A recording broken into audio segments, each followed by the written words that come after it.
The Semen Retention Manuscript, Volume 1 and 2. 3 years of research and writings on the topic of semen retention. The link is in the description. Semen retention will make you more attractive to the opposite sex.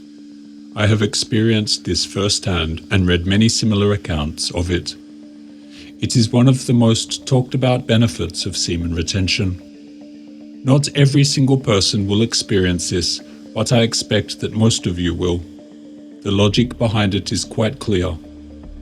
A retainer is retaining more of his sperm and secretions, and as such he has more of the baby-making substance within him.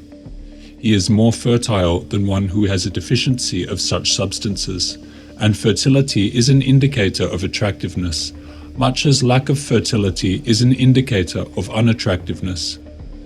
In studies on mice, it was found that the mice that kept their seminal secretions and reproductive system intact were found to be most attractive, whereas the mice that could not produce these secretions due to intervention were found to be less attractive. We know this to be a similar phenomenon among horses, where the stallion outranks the gelding in attractiveness signals, as does the bull to the ox. Whether it be from an abundance of secretions or more testosterone, it seems the fertile and intact male draws strong attraction from females as compared to its seminally diminished counterpart. Therefore, the man retaining his semen may in fact be raising his attractiveness in the presence of females.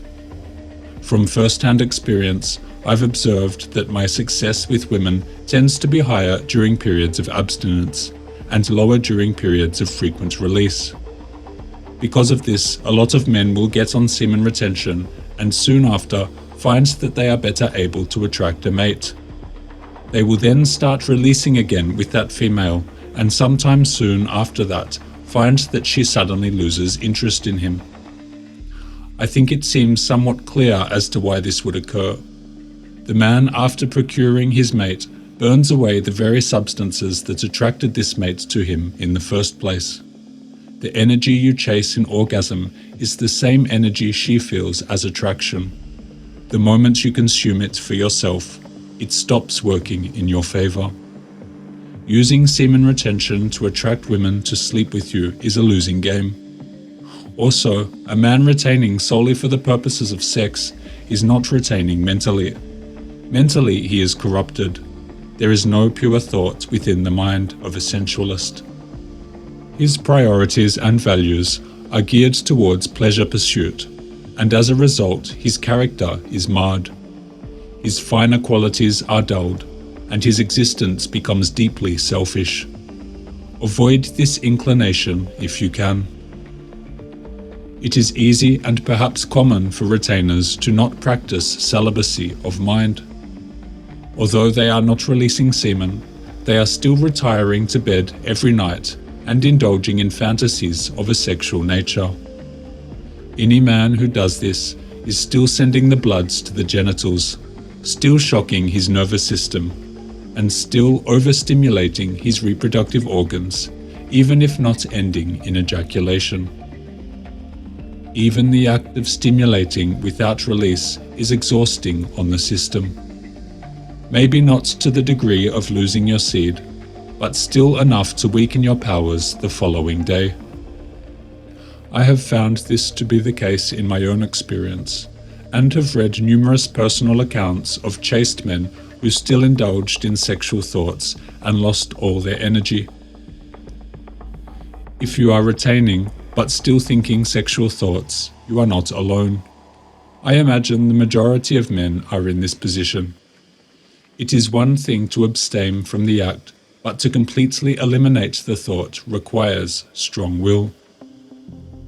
Do not lose heart if you are unable to yet, though perhaps setting it as a goal to work towards would do you much benefit.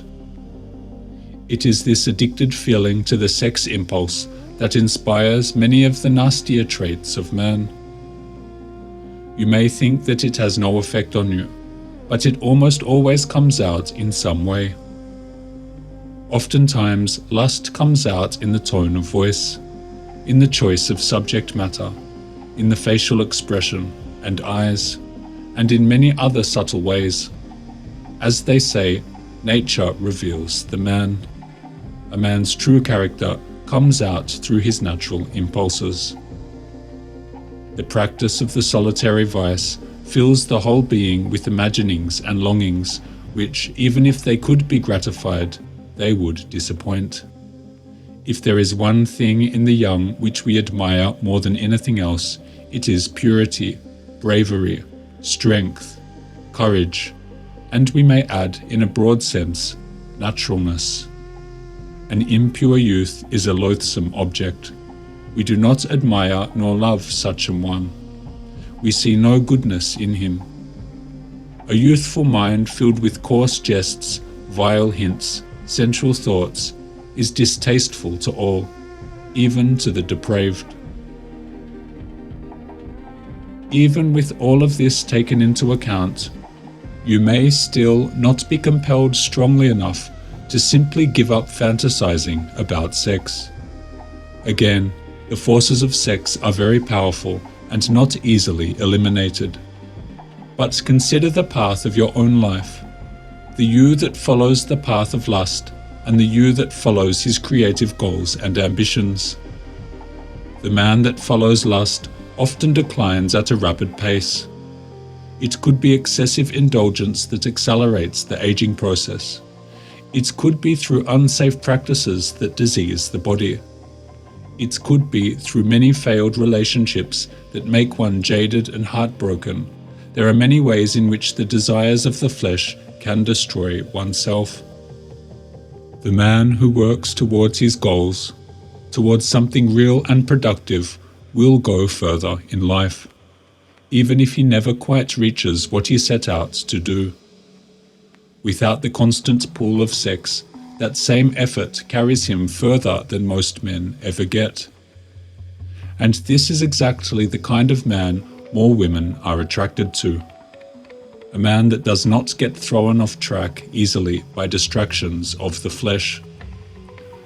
A man with such focus, he will usually have less trouble securing resources and acclaim if he seeks it, as his powers are more concentrated than the masses of men releasing their energies daily. This is exactly why you will become a man of more value on retention. Your chances of success will go up significantly. It is not that our sex instinct is bad or something to be suppressed. In fact, it is the very instincts that we seek to keep. When we live chaste lives, we are preserving the power of our sex instinct. We are not exhausting it, and thus it stays alive inside of us, like a great big ball of energy. Often people feel it in the pit of the stomach or circulating around the body as a buzzing sensation. That feeling need not be sent to the genitals. It can be utilized for a greater purpose. This is what is often referred to as sexual transmutation. We are simply taking that sexual energy and putting it to more productive use. And whatever area we aim it towards, we become highly productive in. It is this instinct that inspires art, music, poetry, and all the other romantic and noble gestures of man and woman.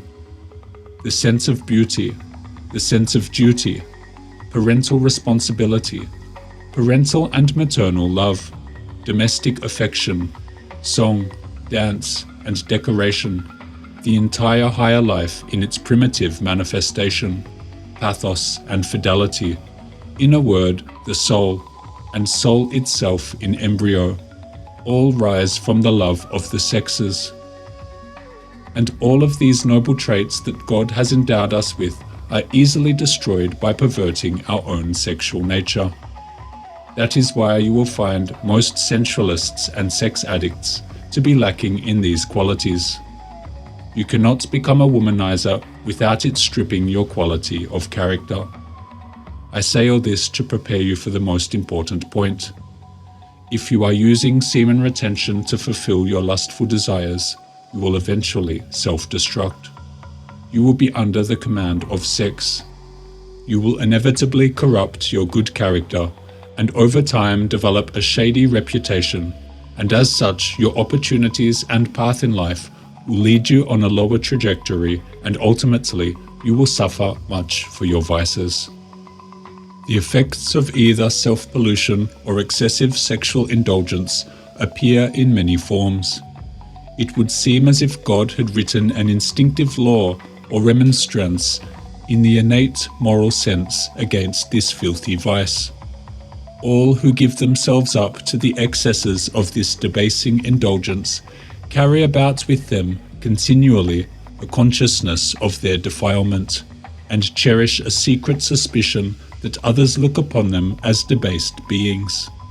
They feel none of that manly confidence and gallant spirit, and chaste delight in the presence of virtuous females, which stimulate young men to pursue the course of ennobling refinement, and mature them for the social relations and enjoyments of life.